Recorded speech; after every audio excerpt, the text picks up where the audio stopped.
Tra-la-la!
Tra-la-la! Tra-la-la!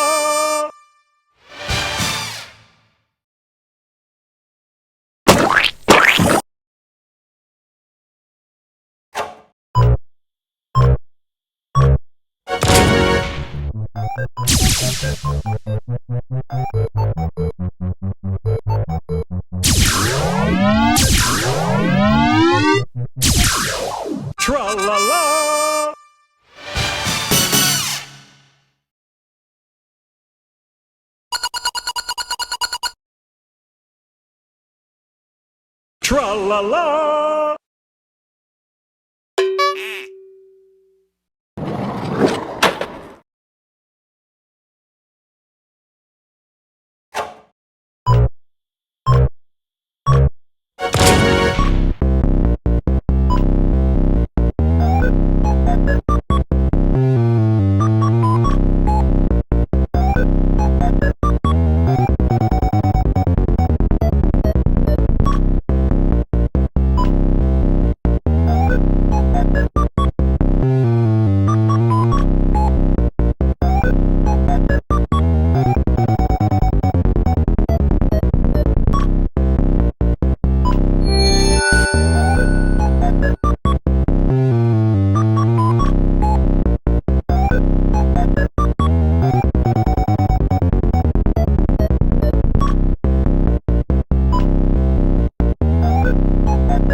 Tra-la-la!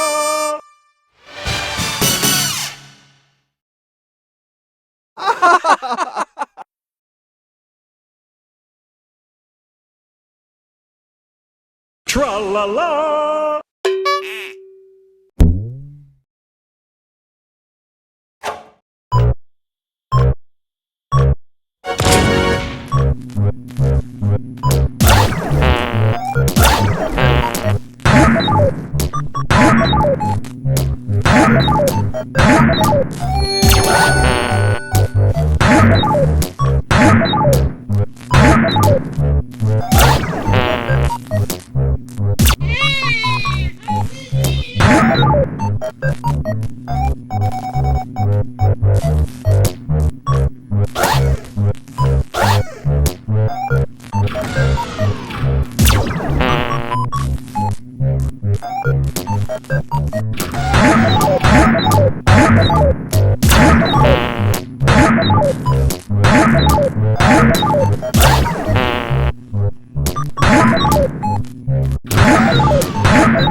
Tra-la-la!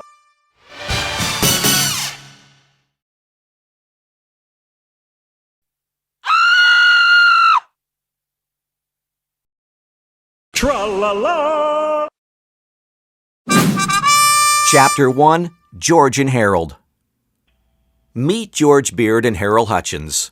George is the kid on the left with the tie and the flat top. Harold is the one on the right with the t-shirt and the bad haircut. Remember that now.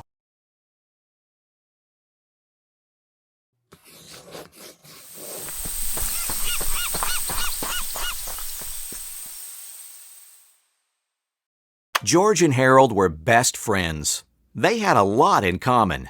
They lived right next door to each other, and they were both in the same fourth grade class at Jerome Horwitz Elementary School. George and Harold were usually responsible kids. Whenever anything bad happened, George and Harold were usually responsible. But don't get the wrong idea about these two. George and Harold were actually very nice boys. No matter what everybody else thought, they were good, sweet, and lovable. Well, okay, maybe they weren't so sweet and lovable, but they were good nonetheless.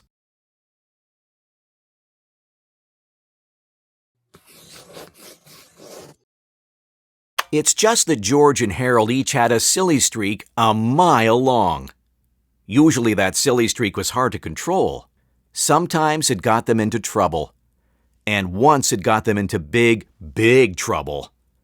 But before I can tell you that story, I have to tell you this story.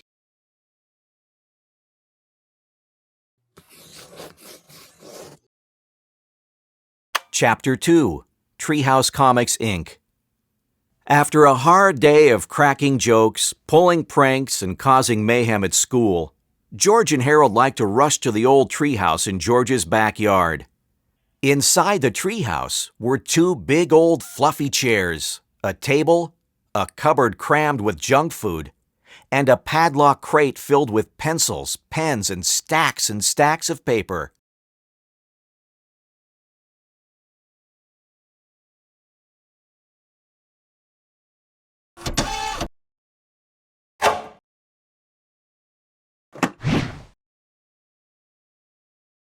I am the evil Dr. Diaper, the strange little man told Captain Underpants. And you will be the first to witness my takeover of the world. Dr. Diaper placed the stolen crystal into a large machine called the Lasermatic 2000. The machine started to light up and make loud noises. Heavy gears began shifting and spinning, and a laser beam from the crystal shot straight up through a hole in the roof. In exactly 20 minutes, this laser beam will blow up the moon and send huge chunks of it crashing down upon every major city in the world. Laughed Dr. Diaper. Then I will rise from the rubble and take over the planet. Only one thing could help us now, said George. What? Asked Harold. Rubber doggy doo-doo, said George.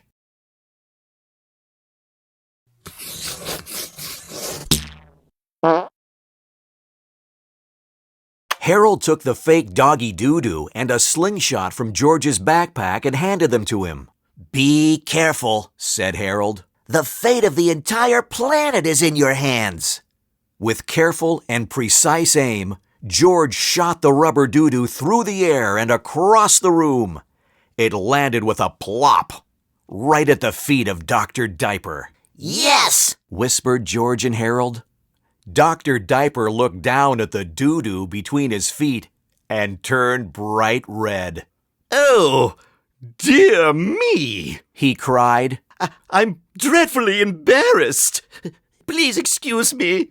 He began to waddle toward the restroom. This has never happened to me before, I assure you, he said. I guess with all the excitement, I just,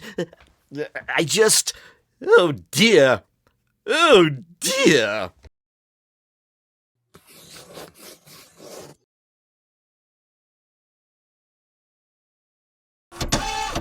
Tra-la-la.